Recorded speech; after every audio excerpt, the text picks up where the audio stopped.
2024년 11월 27일 엄윤상 변호사 TV 방송 지금부터 시작하도록 하겠습니다. 제가 울산에서 변호사 생활을 한 20년 정도 하다가 원래 이제 서울에 올라왔는데요. 오늘 밖을 보니까 눈이 많이 내리고 있습니다. 울산에서 눈 구경하기가 거의 1년에 한 번도 안 올 때가 많은데 오늘 벌써 11월 말이기는 하지만 벌써 이렇게 겨울이 문턱에 이제 들어선 것 같습니다. 눈을 보니까 좀 신기하기도 합니다. 오늘 그 방문 판매법 위반 2심 재판 첫 공판이 있었습니다. 서울고등법원에서 있었고요. 지금 현재 피고인들하고 검찰에서 이제 모두 이제 항소를 한 상태입니다. 항소를 한 상태고, 재판부는 지난 2심 선고 있었던 회장님 그 성추 사건 재판부와 같은 재판부입니다. 보통 이제 2심 첫 공판은 이제 어떻게 이제 2심 재판을 할 것인지에 대한 어떤 뭐 변호인들의 의견 뭐 이런 것들을 제시를 하고 향후에 이제 어떤 절차로 이제 재판을 할 것인지를 이제 정하는 절차이기 때문에 짧게 끝나는 경우가 이제 통상인데요. 저는 뭐 2심 재판에 변호인으로는 참석을 하지 않습니다. 참석을 하지 않고 다만 이제 이 사건이 어떻게 진행되는지는 이제 주시를 하고 있는데, 오늘 이제 첫 공판이 그렇게 끝났고 다음 2회 공판 기일은 12월 13일로 이렇게 잡혔다고 들었습니다. 그러니까 이제 2주 후죠. 2주 후에 보통 형사재판 같은 경우는 일주일에 이제 두 번 뭐 화요일, 금요일 이 재판부 같은 게 있는 경우 같은데 12월 13일 금요일 날 2회 공판 기일이 잡혔다고 이렇게 들었습니다. 그러니까 2주인데 이 사건 1심 재판도 그때 이제 2주로 이렇게 공판이 열렸었습니다. 피고인들이나 변호인들 입장에서 이제 2주마다 이렇게 재판이 잡히기 때문에 상당히 그 재판 준비나 하는데 쉽지는 않습니다. 제가 이제 서울중앙지방법원에는 이제 재판을 많이 다니지는 않았지만 지방에 비해서는 어떤 절차나 이런 것들이 상당히 엄격한 것 같습니다. 엄격한 것 같고, 그리고 이 사건 같은 경우는 이제 많이 이제 언론이나 이렇게 사회에서 이제 주시를 하는 사건이다 보니까 좀 신속하게 이렇게 재판을 하는 것으로 이렇게 보입니다.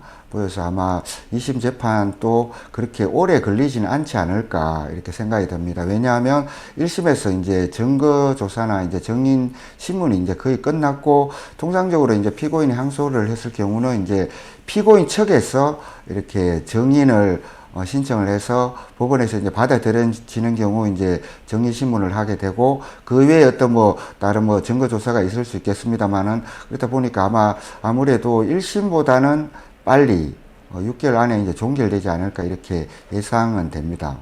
지난주에 이제 연합채권단 이름으로 이렇게 출범을 했습니다. 출범을 해서 지금 회원 여러분들이 이렇게 가입을 하고 계시고, 그리고 이제 가입 절차나 뭐 이런 것에 대해서 문의를 많이 해오고 계셔서, 사실 제가 이제 방송에서 이 부분에 대해서 이제 방송을 하기로 이렇게 준비를 하고 있었는데, 최근 며칠 들어서 파산, 회생, 파산이냐, 회생이냐, 여기에 대해서 너무 이렇게 지금 이슈화가 되고 있고, 그래서 제가 이제 지난 방송에서 이 사건 유지된 코리아 이제 파산 사건에 대해서 이제 항고가 있었고, 회생 신청이 있을 수도 있지만, 두 개 다 사실상 불가능하다 이렇게 이제 말씀을 드리니까 또 거기에 대해서 이제 또 재반론을 하는 뭐 이런 의견들이 있어서, 오늘 이 차제의 이 부분에 대해서 이제 법적이든 어떤 현실적이든 이런 부분을 좀 정리를 해야 될 필요성이 있을 것 같아서 오늘 이 내용에 대해서 이제 방송을 하게 되었습니다. 왜냐하면 이제 회원들 입장에서는 이게 뭐지? 지금 파산 선고가 11월 8일 날 파산 선고가 있었고, 지금 파산 채권 신고 기간이 내년 1월 17일로 되어 있죠. 1월 17일로 되어 있고, 2월 11일 날 이제 제1회 이제 채권자 집회가 이렇게 파산 선고를 하면서 이제 공고가 되어 있는 상태입니다. 그러니까 지금 채권 신고를 위해서 이제 접수를 막 받고 있는 이런 상황에서 파산보다 회생 이렇게 하니까 회원들이 많이 어리둥절해하고 약간은 이제 불안해하는 분들도 있고, 그럼 이거 어떻게 해야 되지? 그러면 회생을 먼저 할 때까지 기다려야 되나? 뭐 이런 의문을 가진 회원들이 많은 것 같고, 뭐 저한테 문의도 많이 오고 있습니다. 그래서 이 부분은 좀 정리를 하고 이렇게 넘어가야 될 것 같아서 오늘 그 부분에 대해서 회원 여러분들이 정리를 할 수 있는 이런 계기를 만들었으면 좋겠습니다. 지금 문제가 이제 이렇게 보면 될 것 같아요. 이제 지금 논의의 주제가 뭐냐면 파산이냐 회생이냐, 이걸 가지고 이렇게 지금 논의가 되고 있는데,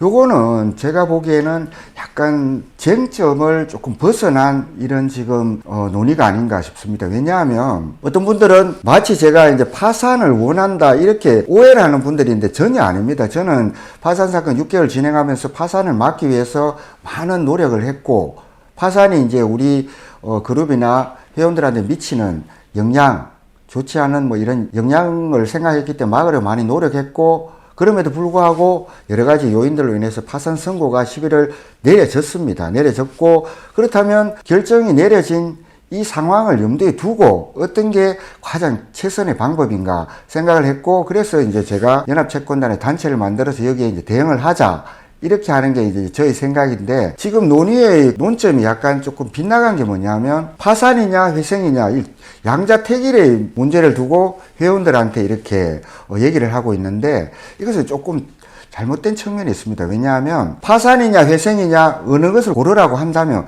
당연히 회생이죠, 여러분. 누가 파산을 선택을 하겠습니까? 파산이 되지 않고 휴스턴코리아가 회생이 되고 이렇게 간다면 너무나 좋죠. 그거를 반대할 사람은 없습니다. 근데 이제 다만 그게 이제 가능하냐 안 가능하냐 이걸 가지고 논의를 해야 될 텐데, 마치 지금 파산이냐 회생이라 두고 회생이 좋은데 왜 우리가 지금 파산을 당해야 되며 파산 절차를 속에 이렇게 가야 되느냐. 그리고 또 파산이 되면은 어떤 여러 가지 문제점, 그 중에 이제 가장 많이 나오는 두 가지 정도인 것 같습니다. 뭐냐면 이제 첫 번째는 기간이 5년이 걸릴지 10년이 걸릴지 모른다. 그리고 그 채권자들의 채권액이 10%를 받아갈지 어떨지 모른다. 그렇기 때문에 파산은 안 되고 회생을 해야 된다. 논의가 이렇게 지금 흘러가고 있지 않습니까? 뭐 그 말은 뭐 일억 맞는 측면이 있습니다. 일억 맞는 측면이 있는데, 그렇다고 해서 그러면 파산 절차를 종료시키고 중단시키고 회생으로 갈 수 있는 방법이 있다면 당연히 그 방법을 따라야겠죠. 근데 이제 문제는 뭐냐 하면 그게 가능하냐 안 가능하냐 그걸 봐야 된다는 겁니다. 그리고 또 여기서 이제 제가 회생이라는 건 이제 어감이 상당히 좋지 않습니까? 어감이 좋아서 이제 아마 회원분들도 파산은 싫어, 회생이 좋아, 이렇게 이제 생각을 하실 것 같은데, 저도 회생을 원합니다. 회생을 원하는데, 제가 회생이라는 표현을 이제 방송에 잘 쓰지 않는 이유는 지금 시점에서 과연 이거를 올렸을 때 회원들의 어떤 혼란, 이런 것 때문에 얘기하지 않는 것이고요. 제가 생각하고 있는 회생도 있습니다. 이제 저한테 질문도 하고 하지만 제가 자세하게 얘기하지 않는 이유는 지금 당장 어떤 회생을 하기에는 지금 적절하지 않은 시점입니다.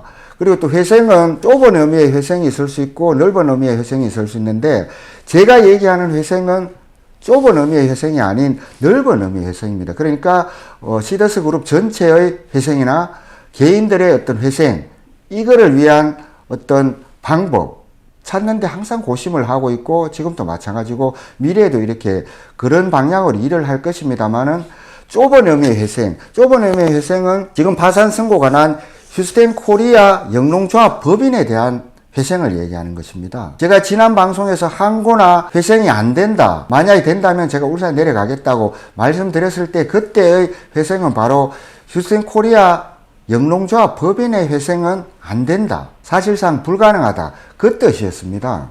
그렇기 때문에 만약에 지금 파산이냐 회생이냐 이런 어떤 논의를 할 때에도, 그럼 그 회생이 휴스턴코리아 영농조합 법인을 염두에 둔 회생이라면 정말 그 논의를 할 때 조심을 하시고 하셔야 된다는 것을 이 자리를 빌어서 제가 말씀을 드리고 싶습니다. 왜냐하면 이게 어떤 법적인 어떤 문제잖아요. 법적인 문제는 제가 뭐 평소 이렇게 얘기를 합니다만은, 의사가 이제 환자를 다룰 때 하는 그런 심정을 제가 이 얘기를 많이 하는데, 그러니까 어떤 법적인 문제를 의사가 이제 시술이나 수술이나 이런 걸 잘못해도 의료 사고가 나듯이, 법적인 문제도 법이라는 게 이제 칼이요 방패라고 할 수 있는데, 잘못 이렇게 됐을 때는 어떤 사고가 날 수가 있습니다. 예측하지 못할 사고가 날 수 있기 때문에 항상 법적인, 특히 이해관계를 가진 다수의 상대방을 상대로 어떤 법적인 문제를 논의를 할 때는 상당히 이렇게 조심을 하고 검토를 하고 밖으로 표현하는데도 상당한 어떤 그 절제가 필요하지 않나, 이렇게 저는 평소에 생각을 하고 있거든요.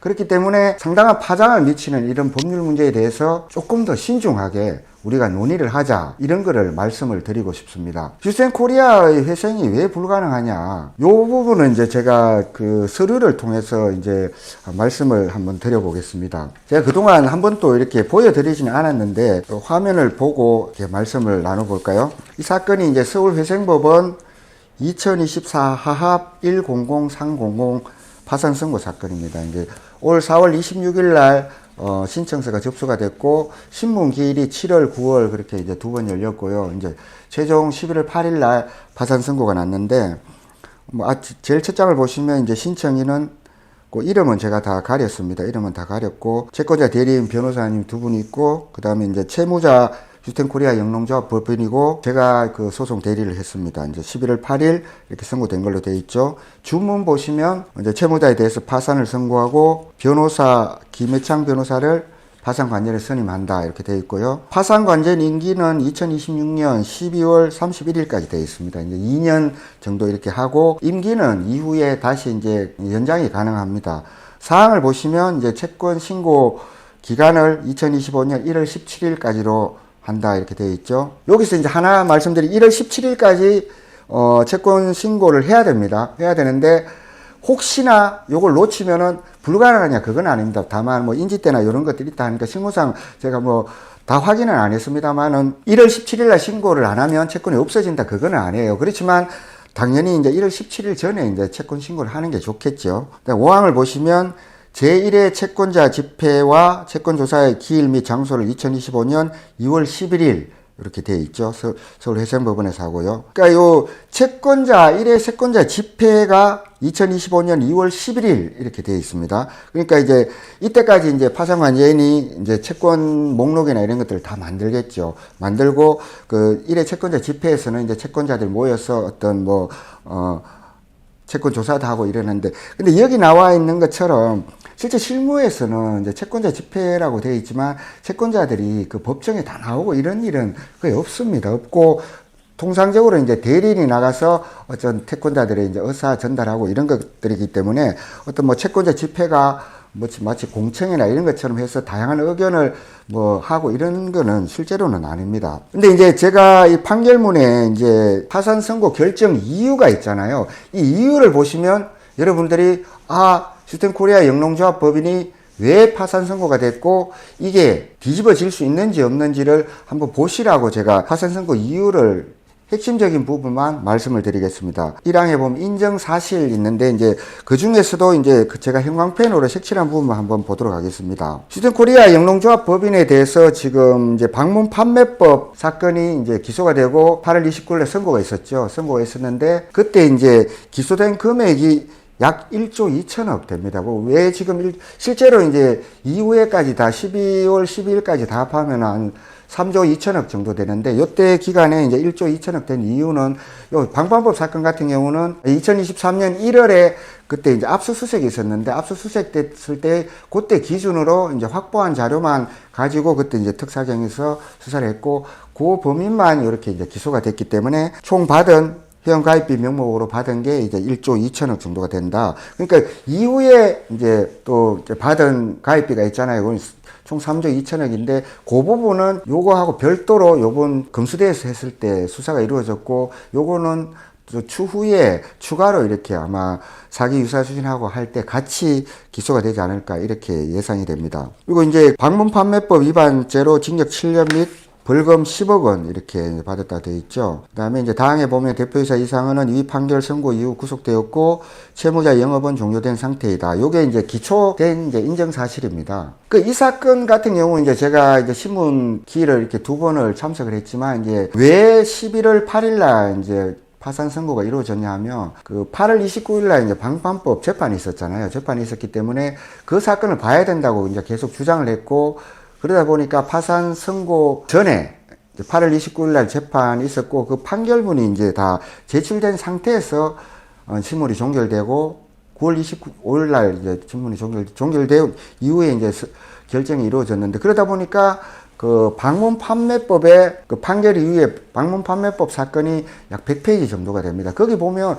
사실관계가 다 나와 있잖아요. 그러니까 이 사건 같은 경우는 어떻게 보면 사실관계가 참 간단할 수밖에 없는 이유가 보통 이제 신청인이 주장을 하고 이제 채무자가 이제 반박을 하고 이렇게 이제 재판이 이루어지게 되는데 이제 법원의 이제 판결문이라는 것은 그 자체가 증거입니다. 이제 다른 이제 반박을 할 수 없는 그 자체가 증거이기 때문에 형사 판결문에 나와 있는 그 어떤 사실관계에 대해서는 법원이 그대로 이렇게 인용을 하게 되고 그러다 보니까 거기 나와 있는 사실관계 자체만으로도 이 사건은 파산 선고가 될 수밖에 없는 사건이다. 이런 것을 말씀을 드릴 수 있겠습니다. 그 다음에 이제 판단 부분에 보시면 파산 선고가 되기 위해서는 이제 신청인들이 이제 채권이 있어야 되고 그렇게 해야 되겠죠. 그 다음에 이제 채무자 측에서는 지급 불능 상태.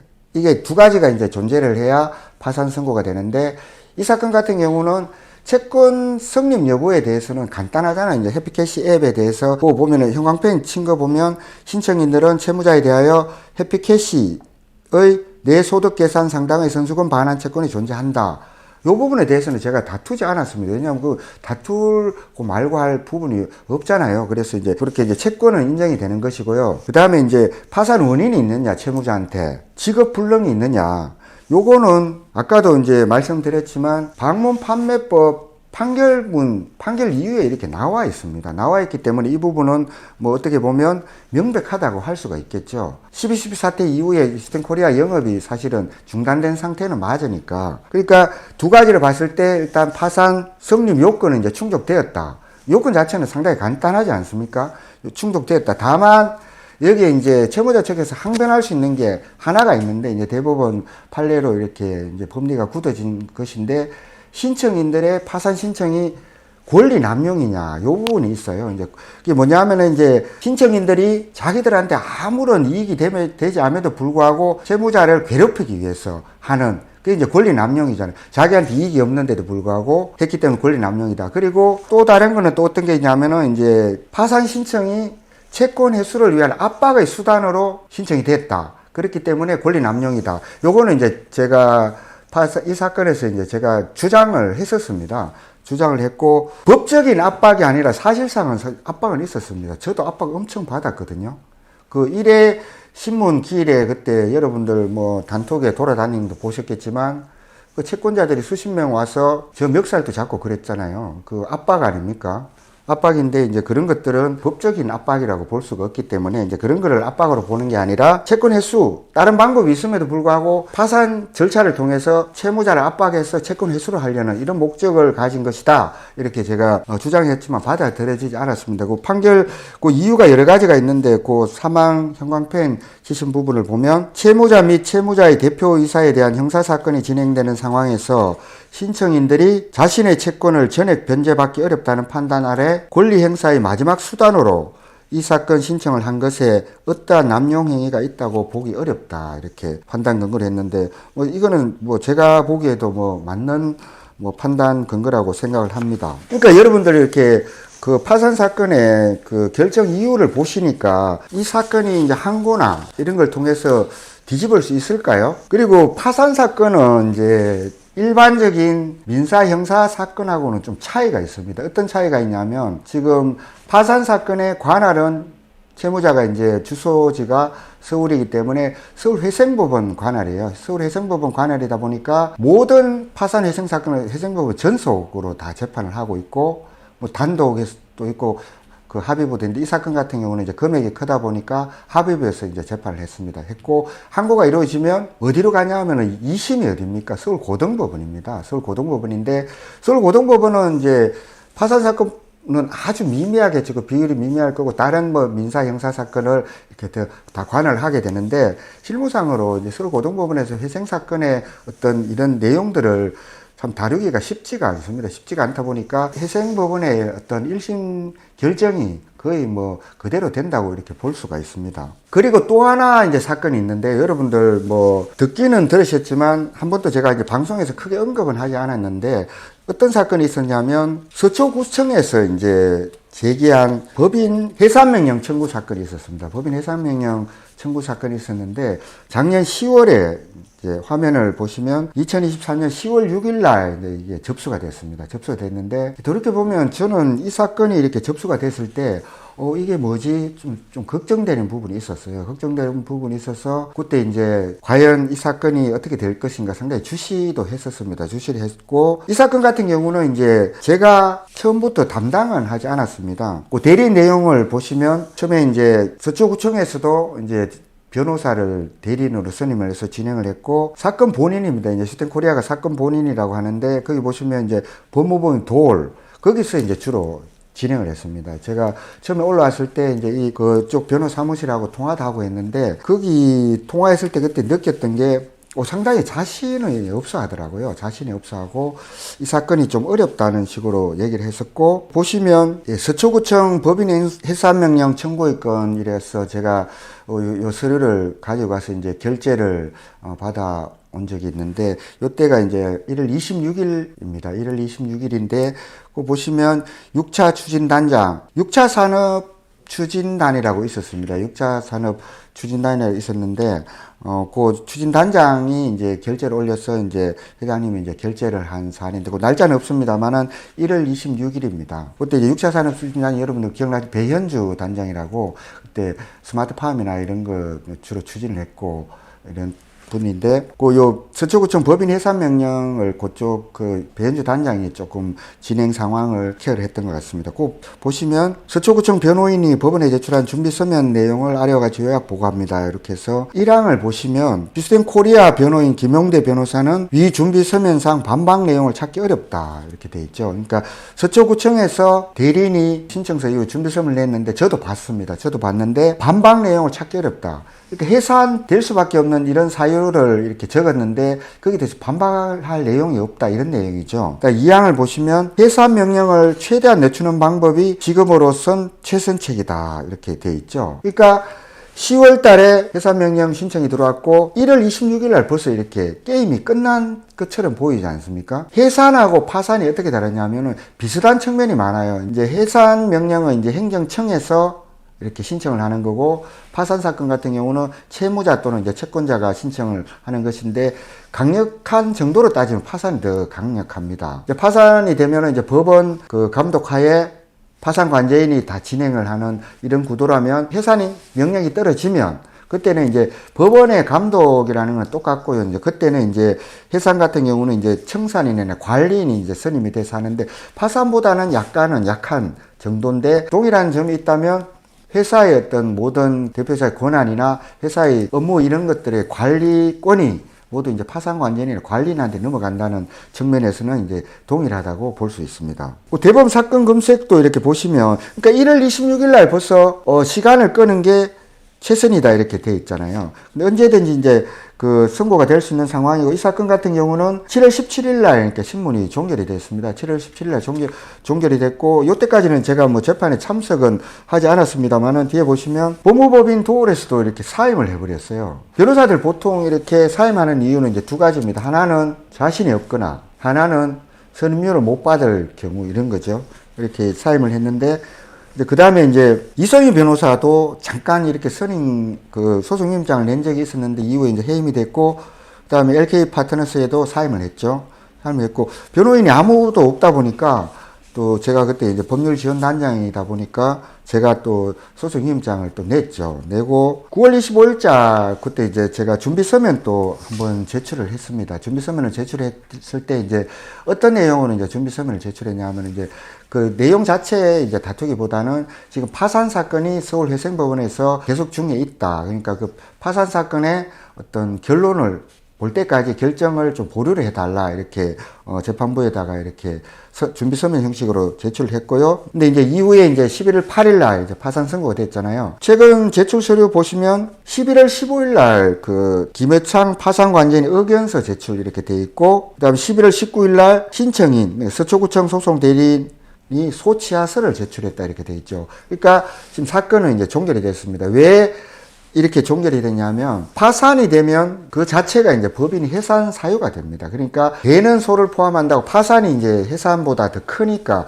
파산이 내려졌기 때문에 해산 명령은 굳이 하지 않아도 되기 때문에 해산 명령 그 신청은 취하를 이제 한 거죠. 그러니까 이런 거를 봤을 때 어떻습니까, 여러분? 지금 시스템 코리아 영농조합 법인 같은 경우는 진작 서초구청에서 해산 명령도 들어와 있었고 이후에 이제 파산 신청까지 이렇게 들어온 사건이고 양자는 비슷한 측면이 있습니다. 비슷한 측면이 있고 먼저 시작된 해산 명령 그 사건에서도 사실은 이제 시스템 코리아 영농조합 법인이 해산될 수밖에 없는 이런 상황에 있었던 게 맞습니다. 그리고 또 파산 결정 같은 경우도 결정 이후에도 보셨다시피 파산 원인이 명백하게 존재를 하고 있고 또 지금 형사 판결까지 있었기 때문에 이거를 되돌리기는 어렵습니다. 법조인들의 중론리뿐만 아니라 법 체계상으로도 그렇습니다. 좀 길게 이제 서류를 통해서 이렇게 말씀을 드려봤는데요. 그래서 이 시점에서 이렇게 정리를 하자면 이렇게 할 수 있을 것 같습니다.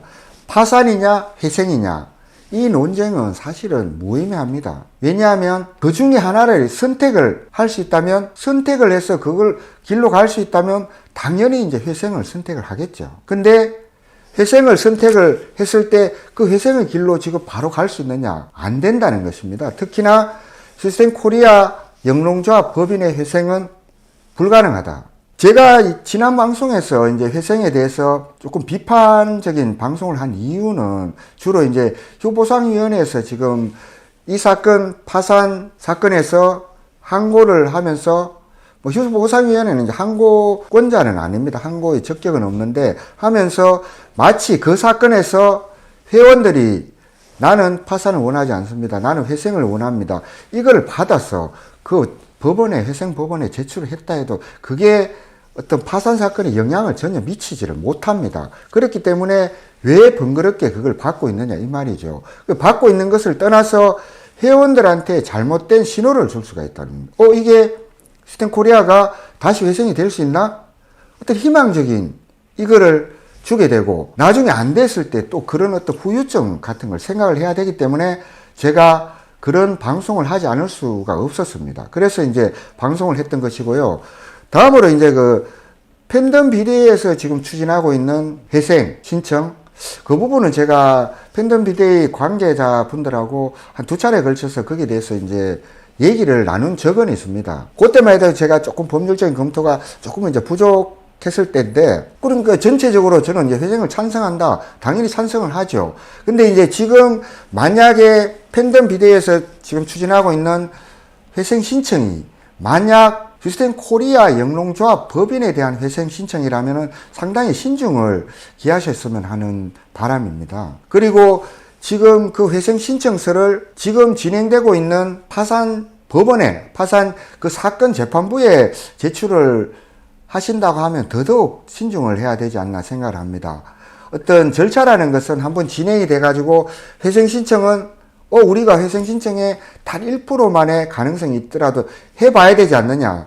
그렇게 생각할 수 있지만 순진한 생각입니다. 왜냐하면 어떤 사건을 접수를 해서 결정이 나면 그게 선례가 되고 이후에 다른 사건의 어떤 기초 자료가 됩니다. 이 사건 회생 신청 같은 경우는 이성인 변호사가 몇 달 전에 회생 신청을 했고 기각이 됐죠. 물론 그때는 채무자인 시스템 코리아 영농조합 법인의 이름으로 회생 신청을 했었고 요번에는 이제 채권자들이 신청을 하는 것이기 때문에 다를 수 있다. 일부는 맞는 말이긴 해요. 근데 채권자가 신청한 회생 신청이나 채무자가 신청한 회생 신청이나 본질적으로 큰 차이가 있겠습니까? 차이가 있다면 그거겠죠. 이제 어떤 채권자들이 회생 기획안 같은 경우는 이제 채권자들의 일정 비율 어떤 경우 3분의 1, 3분의 2 이렇게 비율의 동의를 받아야 되는 게 있는데 그럴 때는 채권자들이 신청하는 회생이 좀 유리한 측면도 있습니다. 그렇지만 한번 기각된 회생 신청이 다시 들어갔을 때 그게 이전에 기각된 게 기초 자료가 된다고요. 그러니까 신청을 하시려면은 더더욱 신중하게 하셔야 된다는 말씀 드리고 싶고, 또 하나 시기의 문제입니다. 시기의 문제인데 제가 방송에서 몇몇 유튜브에서 하는 게 이제 맞는지를 모르겠는데 지금 급하게 회생 신청을 해야 되는 이유가 내년 2월 11일 날 있는 채권자 집회 전에 신청을 해야 된다고 이렇게 말씀을 하시는 것 같은데 저는 그런 거는 조금 의문이 있습니다. 왜냐하면 내년 2월 11일 그 채권자 집회에서 그 유튜브 방송의 내용을 빌리면 그때 파산이냐 회생이냐 채권자 집회에서 결정을 한다. 뭐 그런 뉘앙스가 약간 제가 들리는 것 같아요. 전혀 아닙니다. 그때 채권자 집회에서 왜 파산이냐 회생이냐 결정을 합니까? 그때는 이제 채권액이 맞는지 그 파산 관계인이 이제 그런 채권 신고나 목록을 제시하잖아요. 그 목록이 맞는지 안 맞는지 인부 이런 절차를 거치는 거지. 거기서 무슨 파산이냐 회생이냐를 결정을 할 수가 있습니까? 그래서 너무 지금 급하게 하는 점을 조금은 이제 신중을 기해 주시기 바라고, 또 그리고 앞으로 회생 신청을 할 기회가 없는 건 아니에요. 제가 회생에 대한 자세한 내용을 하지 않는 이유는 혹시나 이제 논점을 헛되뜨리기 위해서 이제 말씀을 드리지 않는 것이고요.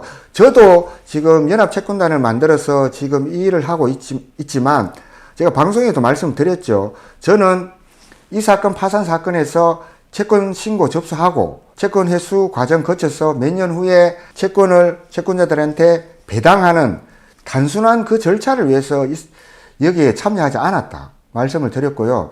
그 중간에 채무자 회생법이든 예규든 여러 가지 중간에 할 수 있는 부분들이 많아서 그런 것들을 이용해서 우리 연합채권단을 비롯한 많은 어떤 단체들이 협심을 해서 파산 관제인이든 법원이든 협상이든 뭘 통해서 빨리 우리가 회수할 수 있는 부분이 있으면 회수를 하고, 이렇게 해서 그야말로 진정한 어떤 회생을 할 수 있는 이런 길을 제가 하기 위해서 연합채권단을 만들었다고 말씀을 드렸고, 지금 이 사건에 이제 관여를 하게 됐습니다. 그러니까 회생을 제가 반대하는 게 전혀 아니고요. 저는 회생을 정말 원합니다. 원하지만 법적으로 얘기하는 어떤 휴스텐코리아 영농조합 법인의 회생은 지금 단계에서는 부적절하다. 그게 이제 저희 최종 결론이고요. 그렇기 때문에 지금 파산이냐 회생이냐를 두고 많은 의견이 오가고 있고, 여기에 대해서 회원들이나 일부 단체들에서도 이게 뭐지? 우리가 저기에 또 참여를 해야 되나?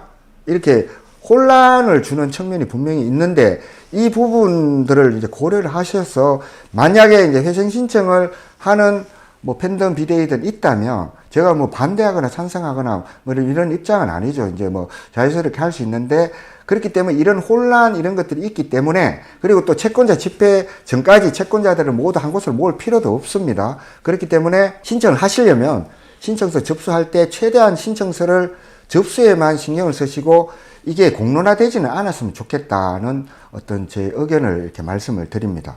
연합채권단이 이제 출범한 지가 지금 저번 주에 출범했고 이번 주에 이제 들어서고 있고, 지금 회원들도 이렇게 가입을 많이 하고들 계십니다. 감사하다는 말씀 드리고요. 절차나 이런 것에 대해서 이제 물어보시는 분들이 많은데, 제가 지금 바로 이렇게 이제 발표를 하지 않는 이유는 지금 한번 시작을 하게 되면 이제 끝까지 가야 되는 것이기 때문에 처음에 시작을 할 때 어떻게 시작하는지가 굉장히 이제 중요하지 않겠습니까? 그렇지만 이제 다만 제 큰 어떤 방향은 단순히 이제 변호사로서 변호사 선임료로 채권 신고나 이런 것들을 위해서 비용을 받는 것은 지양을 하고, 연합채권단의 이름으로 회원 가입을 받아서 그 비용 중에 일부 제가 이제 일을 하다 보면 쓰이는 비용도 있겠지만, 궁극적으로는 그 우리 회원들의 어떤 이익을 위해서 활동을 하고자 하는 목적에서 연합채권단을 만들게 되었고요. 그리고 아마 또 회원 가입에 대해서 좀 문의를 하시는 분들이 사실 많고 해서 제가 의견 수렴을 많이 하고 있습니다. 의견 수렴을 많이 하고 있고, 여러 가지 이제 의견들을 제시를 하고 있고, 거의 결정은 됐는데, 회원 가입비는 사실은 여러분들한테 부담은 전혀 드리고 싶지 않습니다. 제가 또 열심히 일을 할 텐데 괜히 변호사도 다른 변호사들하고 똑같이 돈을 벌기 위해서 얘기하는구나, 그런 소리는 제가 듣고 싶지 않거든요. 그렇기 때문에 정말 연합채권단하고 회원들하고 진정으로 이 채권 회수를 하는 과정에서 같이 이렇게 소통을 하면서 회원들 이익을 위해서 하는 그런 목적으로 제가 하는 것이기 때문에 회원들 에게 전혀 이제 부담이 가지 않는 이런 금액으로 이렇게 결정을 할 것이기 때문에요. 너무 걱정을 하지 마시고, 회원가입비 부분은 제가 꼭 발표를 할 것이기 때문에 뭐 네이버 폼이나 지금 여기서 회원가입 절차에 대해서 이제 안내가 나가고 있는데요. 그래서 이제 주위 분들한테 이제 많이 알려주시고 회원가입도 좀 많이 해 주시기를 바랍니다. 다음 시간에는 그 연합채권단의 이제 활동 방향과 자세한 부분에 대해서는 말씀을 드리도록 하고 오늘 방송은 여기서 마치도록 하겠습니다. 감사합니다.